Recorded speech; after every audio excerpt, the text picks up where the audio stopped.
অগ্নিদ্বিজ অর্থাৎ ব্রাহ্মণের গুরু। ক্ষত্রিয়, বৈশ্য, শূদ্র এই সকল বর্ণের গুরু হলো ব্রাহ্মণ। স্ত্রীদের গুরু হলো স্বামী এবং অতিথির সকল মানুষের গুরু। হিন্দুদের সমাজে ব্যবস্থায় বর্ণভেদ প্রথা প্রচলিত আছে। এই বর্ণভেদ প্রথা অনুসারে ব্রাহ্মণ, ক্ষত্রিয়, বৈশ্য, শূদ্র এই চারি ভাগে জাতিকে ভাগ করা হয়েছে। এই চারি বর্ণের মধ্যে দ্বিজাতিত্ব লাভ করে একমাত্র ব্রাহ্মণ, তাই ব্রাহ্মণকে বলা হয় দ্বিজ।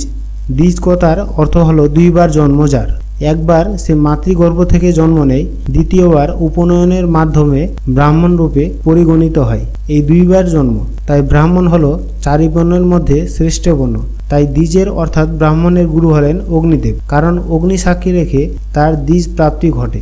বিদ্যা শিক্ষা ও শাস্ত্রকর্মে একমাত্র ব্রাহ্মণেরই অধিকার সমাজে স্বীকৃত।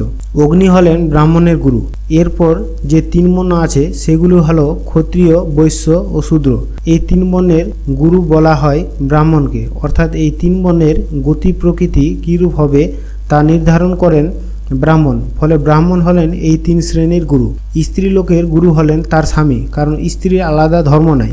পতির ধর্মই হলো স্ত্রী ধর্ম। স্ত্রী লোকের কর্তব্য হলো স্বামী সেবার মাধ্যমে স্বামীর সন্তোষ বিধান করা। স্ত্রী হলেন স্বামীর অনুগামিনী। হিন্দু শাস্ত্রে স্ত্রী স্বামীর ছাড়া অন্য কোনো সত্তা নেই, ফলে স্ত্রীগণের গুরু হলেন তাদের স্বামী। আবার হিন্দু শাস্ত্রে অতিথি সেবাকে অনেক গুরুত্ব দেওয়া হয়। অতিথিকে নারায়ণ বলে মনে করা হয়। অতিথিকে সেবা করতে পারাকে নারায়ণ সেবার তুল্য গণ্য করা হয়। যে পঞ্চমহাযজ্ঞ আছে তার মধ্যে নিযজ্ঞ হলো অতিথি সেবা। অতিথি সেবাকে যেখানে পূজার মর্যাদা দেওয়া হয়, সেই জন্য অতিথিকে সকলের গুরু বলা হয়।